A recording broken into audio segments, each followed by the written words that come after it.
여러분 어릴 때 부모와 떨어져서 두려움을 느낀 적이 있습니까? 여러분들 어릴 때 초등학교 저학년 때 책가방을 들고 집에 들어오면서 엄마 하고 문을 열었는데 아무도 없어요. 그러니까 부엌에 갔다가 마루로 갔다가 방으로 갔다가 엄마가 없어요. 그러면 1학년, 2학년은 하고 울 수도 있겠죠. 그런 경험들이 있습니까? 요사이 애들은 그런 면에서 좀 불쌍한 것 같아요. 엄마하고 들어올 애들도 없고 그 생각도 안 하고 학교 마치면은 엄마가 기다리는 것이 아니고 학원 버스가 기다리고 있습니다. 거기에 태워져 가지고 강제로 뺑뺑뺑뺑 돌다가 엄마가 먼저 집에 들어올지 애가 먼저 집에 들어올지 모르는 그런 시대에 지금 살아가고 있는데, 어떤 면에서 보면 애들 입장에서 보면 참 굉장히 정서적으로 안 좋은 시대에 지금 애들이 자라고 있습니다.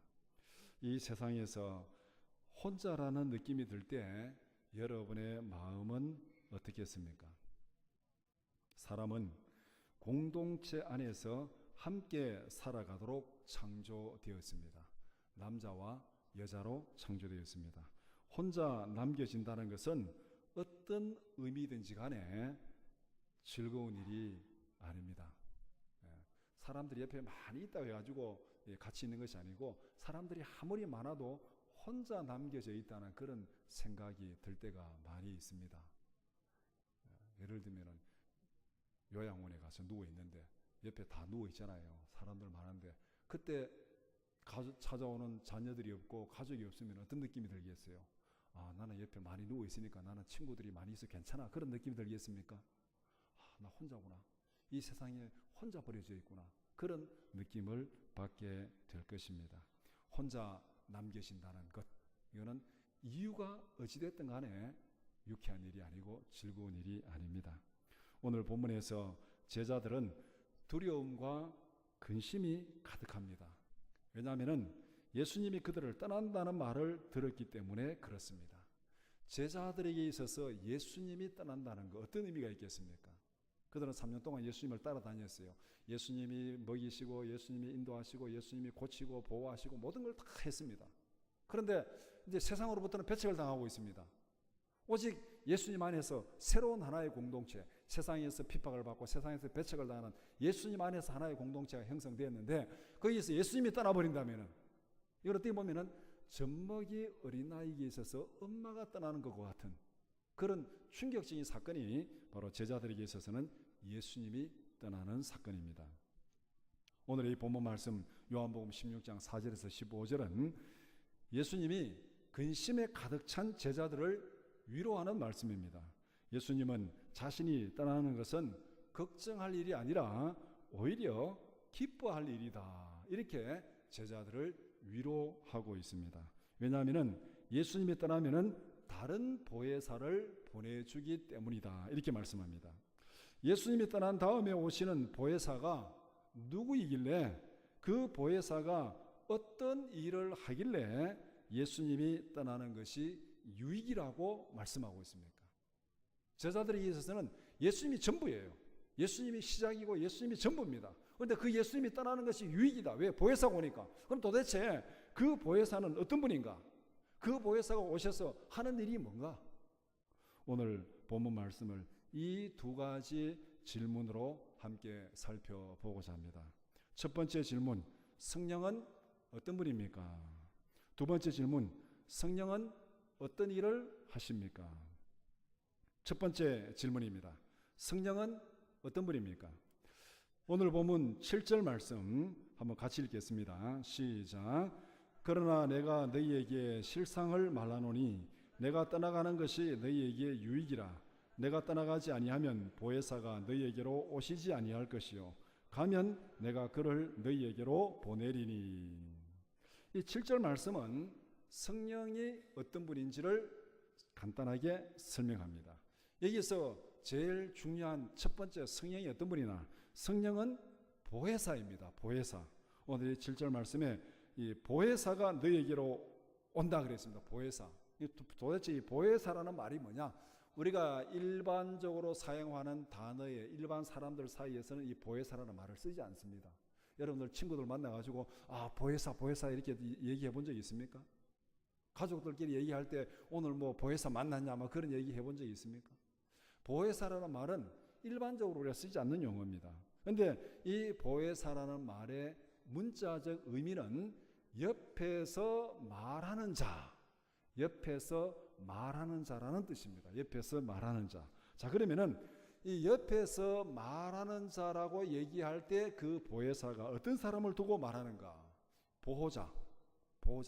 우리를 지켜주고 보호하고 이쪽으로 가고 저쪽으로 가고 그 다음에 우리의 인도자. 여행을 한다 치면은 가이드 있잖아요.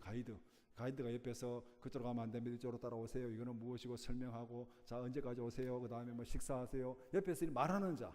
그러니까 보호자고 인도자, 가이드고 그 다음에 우리 옆에서 말하는 자, 상담자.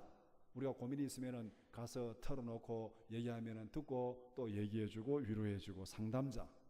또 변호사가 우리 어떤 어려움이 있을 때 변호사를 선임해가지고 의뢰하면은 내 문제를 듣고 나를 대신해서 이렇게 법정에서 변호해주는 이런 직책이 바로 옆에서 말하는 자, 보혜사라는 말 속에 들어가 있는 의미입니다.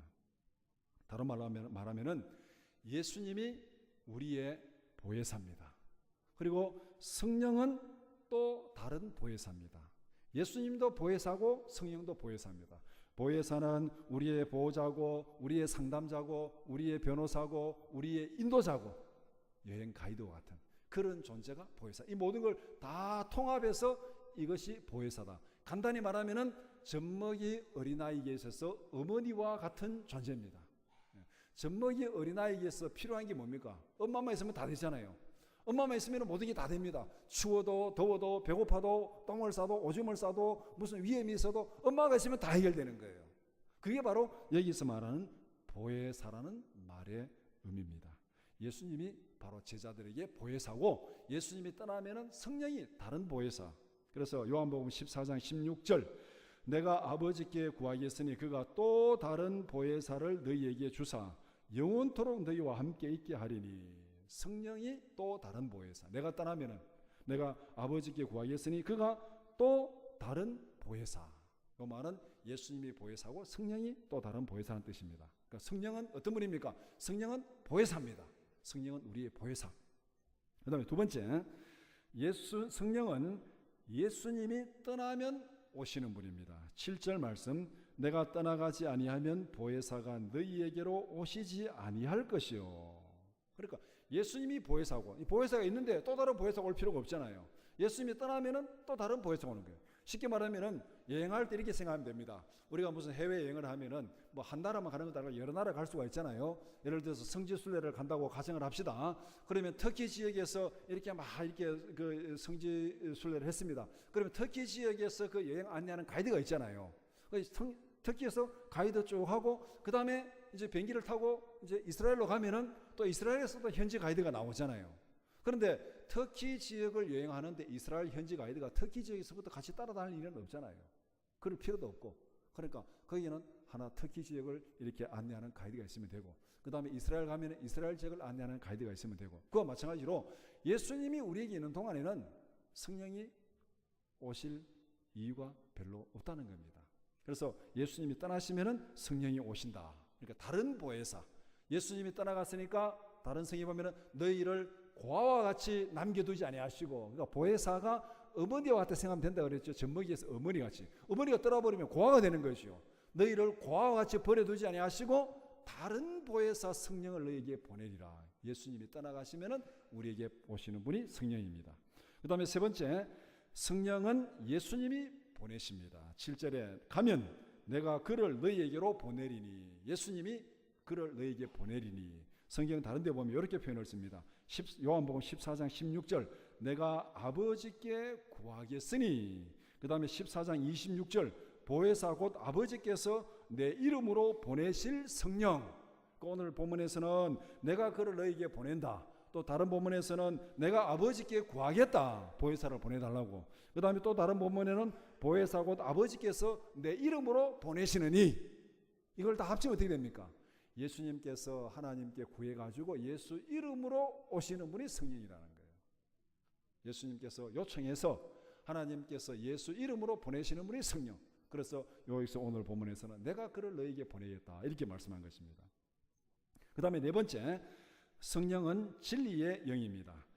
오늘 보면 13절에 그러나 진리의 성령이 오시면 이렇게 말합니다. 진리의 성령이 오시면. 그 다음에 요한복음 14장 17절에 그는 진리의 영이라 이렇게 말씀합니다. 진리의 영이고 성령이 진리의 영이라는 것은 다른 말로 말하면은 이 땅에 활동하는 영 중에서는 진리의 영이 아닌 영이 있다는 겁니다. 거짓에 속한 영이 있다는 거예요. 우리를 진리가 아닌 거짓으로 인도하는 영이 우리 가운데 있다는 거예요. 그래서 성령이 진리의 영이라고 그렇게 강조하고 있습니다.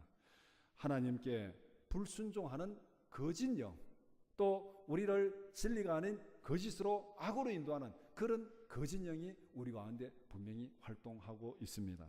요한일서 4장 1절 말씀, 사랑하는 자들아 영을 다 믿지 말고 오직 영들이 하나님께 속하였나 분별하라. 많은 거짓 선지자가 세상에 나왔습니다. 많은 거짓 선지자가 세상에 나왔습니다. 그런데 그들은 거짓 영에 사로잡힌 자들이에요. 거짓 영에 사로잡혔는데 어쨌든 그 영이 진리의 성령이든 거짓 영이든 간에 그 영은 어떤 면에서는 우리와는 비교할 수 없는 탁월한 능력을 가지고 있는 부분들이 있습니다. 우리는 장례를 알지 못하지만 그 거짓 영들도 장례를 가르쳐줘요. 점도 치고 이렇게 합니다. 그래서 우리가 그걸 보고 야 대단하다, 와 굉장하다, 그렇다고 그 영을 따라가면 안 돼요. 거짓 영들도 거짓 선지자들도 기적을 행하면서 능력을 보여주면서 우리를 미혹하는 거예요. 그러니까 영들을 다 믿지 말라. 우리가 생각할 때 야 신비하다, 신통하다, 영적인 은혜가 있다, 영적인 능력이다, 그렇다고 그 영들을 다 믿지 말라는 거예요. 진리에 속한 영이 있고 거짓에 속한 영이 있다, 그렇게 말합니다. 진리의 영인 성령의 인도함을 따라 살아가는 여러분들이 되기를 축복합니다. 뭔가 대단하다, 신통하다 했다고 무조건 다 따라가면 안 돼요. 그게 어떻게 보면 바로 죽음으로 가는 길이 될 수도 있습니다. 그러면은 왜 예수님이 떠나는 것이 제자들에게 유익합니까?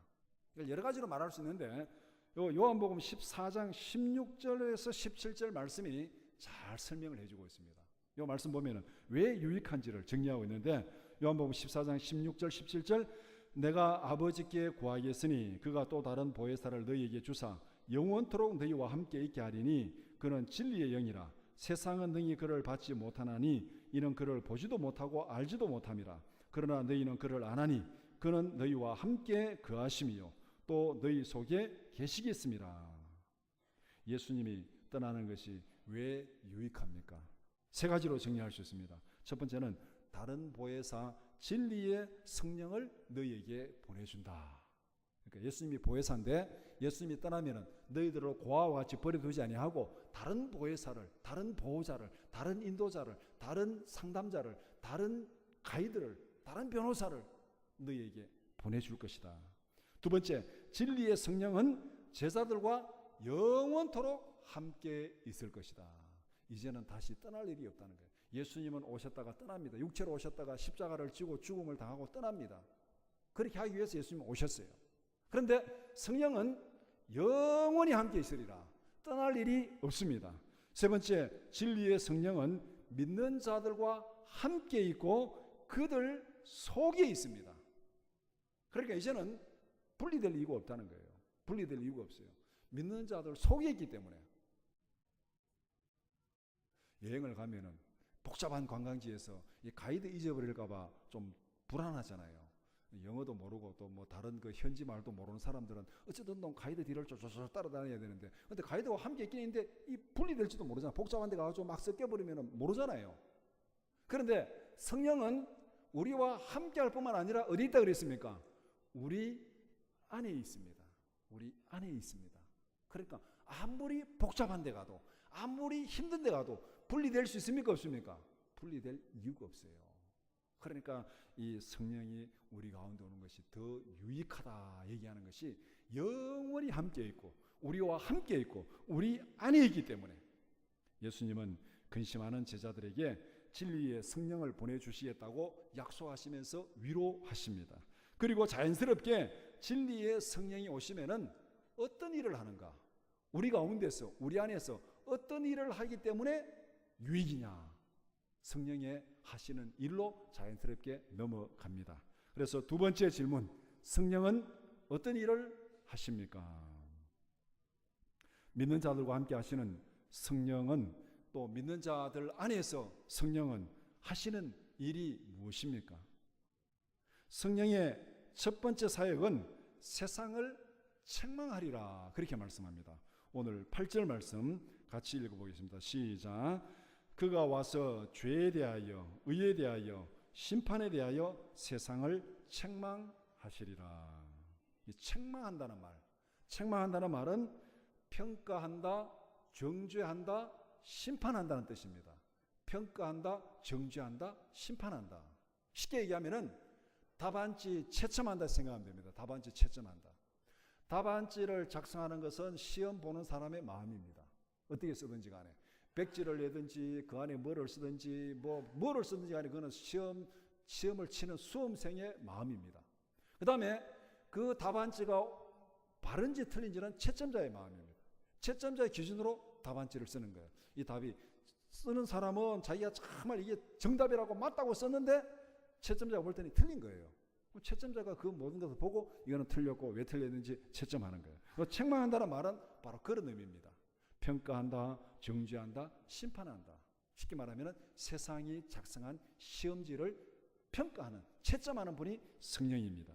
세상의 잘못된 생각을 드러내어서 평가하고 책망하고 심판한다는 의미가 세상을 책망하리라, 이 말입니다. 그러면 세상을 책망하는데 무엇에 대해서 책망하십니까? 죄에 대하여, 의에 대하여, 심판에 대하여. 그러면서 9절 죄에 대하여, 10절 의에 대하여, 11절 심판에 대하여 쭉 이렇게 설명하고 있습니다. 세상은 죄에 대하여, 의에 대하여, 심판에 대하여 잘못된 생각을 가지고 있습니다. 그 잘못된 생각으로 정죄하고 평가하고 심판을 행하고 그렇게 행동합니다. 그래서 예수님의 십자가는 서로 다른 두 생각이 충돌하는 사건입니다. 죄에 대하여, 의에 대하여, 심판에 대하여 세상이 어떻게 하는가? 예수님의 십자가를 통해서 세상이 하는 그 모든 것들이 거기에 나타났습니다. 그 다음에 그 십자가 사건을 두고 하나님께서, 성령께서 어떻게 했는지 그 사건에 또 다 나타났습니다. 그러니까 예수님의 십자가는 죄에 대하여, 의에 대하여, 심판에 대하여 세상이 생각하는 것과 하나님이 생각하는 것, 이 둘이 충돌하는 것이 바로 십자가 사건입니다. 어떤 면에서 이 둘이 충돌하는가? 죄에 대하여, 의에 대하여, 심판에 대하여 세상의 생각이 이렇게 실행이 되었습니다. 예수님의 십자가를 통해서. 첫 번째, 예수님을 하나님의 아들로 받아들이기를 거절하고 배척했습니다. 만약에 세상이 예수님을 하나님의 아들로 받아들였으면 예수님을 죄인으로 정죄하고 십자가에 못 박았겠습니까? 그렇지 않은 것이죠. 예수님을 하나님의 아들로 받아들이기를 거절하고 배척했어요. 두 번째, 하나님의 아들이라고 주장하는 예수님을 신성 모독죄로 정죄했습니다. 신성 모독죄로 정죄했어요. 그래서 당연히 너는 죽어야 된다. 하나님의 아들이라고 주장했으니까 신성 모독죄로 너는 죽어야 된다. 죄인으로 정죄를 했습니다. 세 번째, 예수님을 십자가에 못 박아 죽였습니다. 그러니까 죄에 대해서, 의에 대해서, 심판에 대해서 예수님을 받아들이지 않고 죄인으로 정죄해가지고 십자가에 못 박아 처형했습니다. 그리고 여기서 죄에 대해, 의에 대해, 심판에 대해 그렇게 한 행동을 완전히 했지요. 예수님을 십자가에 못 박아 죽였습니다. 이것이 세상이 죄에 대하여, 의에 대하여, 심판에 대하여 행동한 행동입니다. 그러면 이 행동에 대해서 하나님은 어떻게 평가하십니까? 세상을 책망하리라. 세상이 작성한 답안지를 채점하는 겁니다. 세상은 예수님을 놓고 답안지를 작성했어요. 죄에 대하여, 의에 대하여, 심판에 대하여 다 해가지고 예수님을 십자가에 못 박아 죽였습니다. 이것이 세상이 작성한 답안지입니다.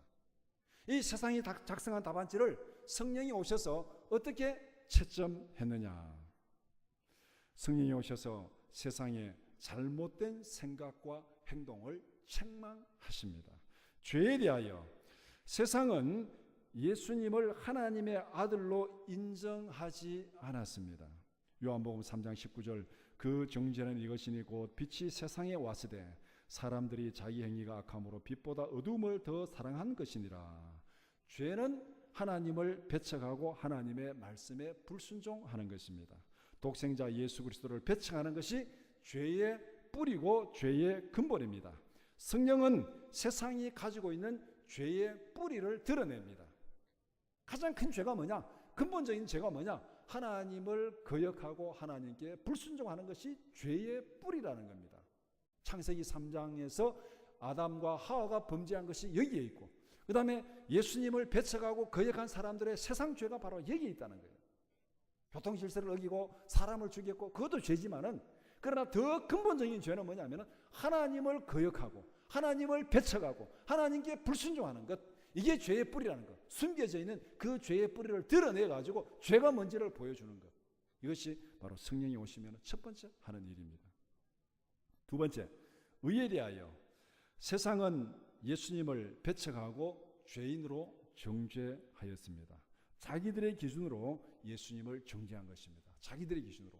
어떻게 자기들의 자의적인 기준으로 정죄하고 있는지 마태복음 11장 18절 19절 잘 보여줍니다.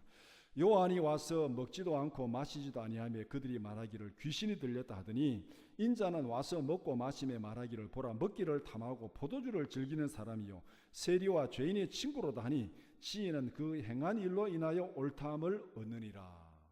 먹으면 먹는다고 정죄하고 안 먹으면 안 먹는다고 정죄하고 자기들 기준으로 이렇게 저렇게 막 정죄하는 거예요. 자기들은 의롭고 자기들은 옳고 예수님은 불의하다고 그렇게 정죄하는 것이 바로 세상의 기준입니다. 이 의라는 말은 바른 관계라는 뜻이고 기준이라는 뜻이에요. 무슨 기준으로 판단할 거냐? 자기들의 기준으로. 어떨 때는 먹는 것을 잘못했다고 판단하다가 또 안 먹으니까 안 먹는 것이 잘못했다고 판단하고 자기들 마음대로 판단하는 것, 이것이 바로 의에 대한 세상의 행동입니다. 그 다음에 심판에 대하여 세상은 예수님을 사형수로 정죄해서 십자가에 못 박아 죽였습니다.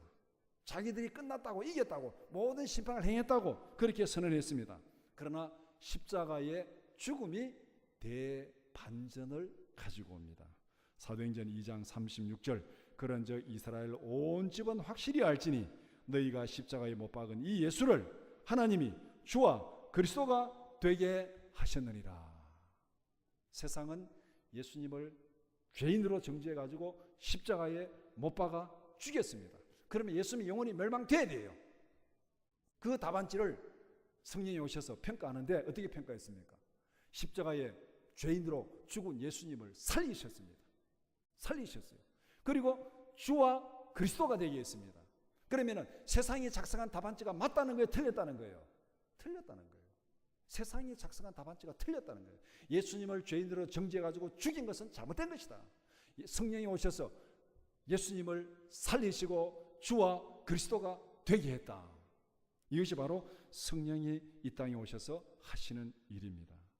예수님의 부활은 세상의 불의를 확정적으로 드러내어서 심판하는 사건입니다. 결과적으로 예수님이 심판을 받은 것이 아니라 세상이 심판을 받았습니다.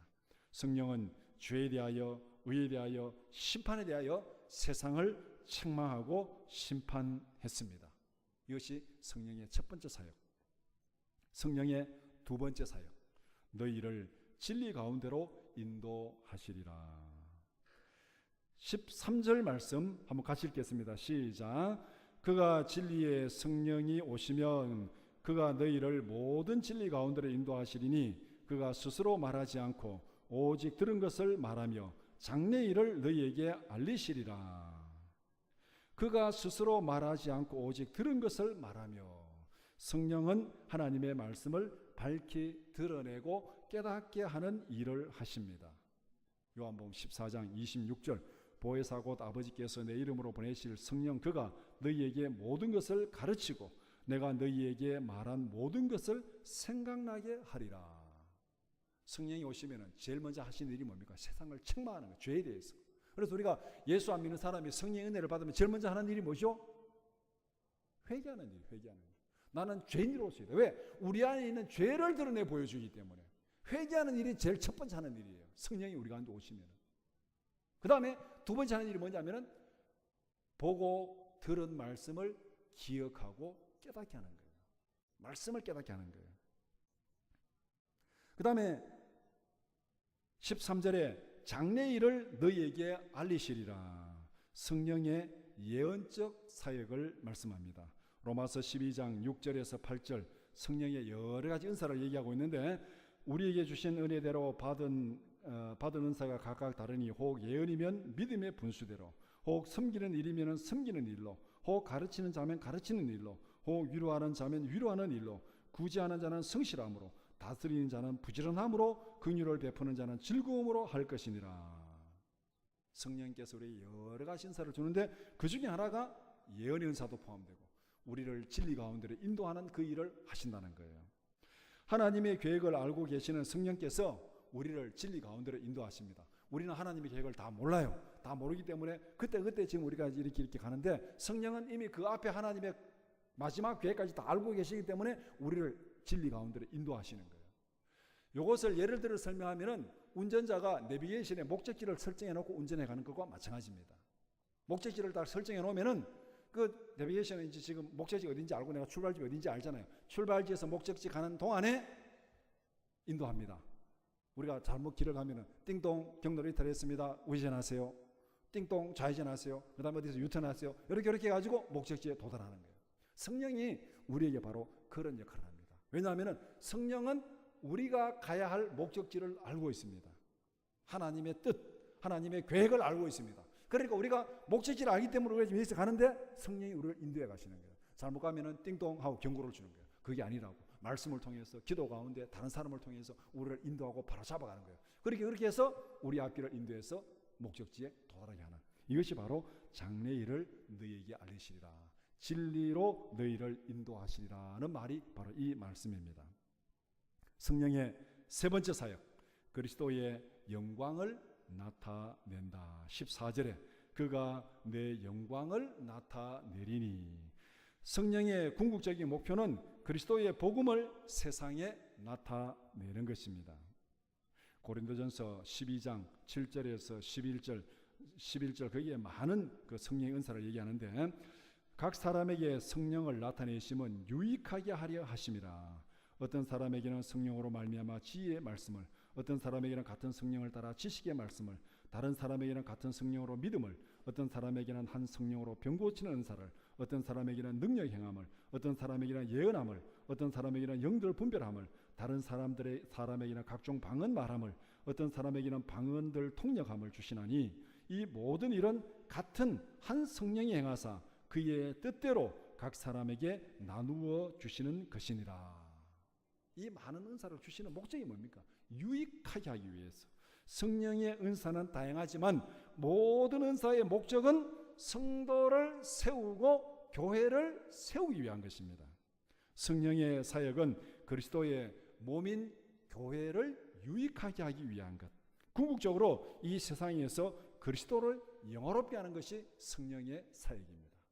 간혹 우리가 어떤 은사를 받았다고, 영적인 은혜를 받았다 하면서 성도를 책망하고 성도를 중지하고 거기에 분란을 일으키고 이렇게 하는 것은 성령의 사역이 아닙니다. 책망도 세우기 위한 책망이에요. 성령이 제일 처음에 하시는 일이 뭐라고 했습니까? 죄를 드러내고 책망하는 거예요. 그 다음에 하는 일이 뭡니까? 진리 가운데로 인도하는 거예요.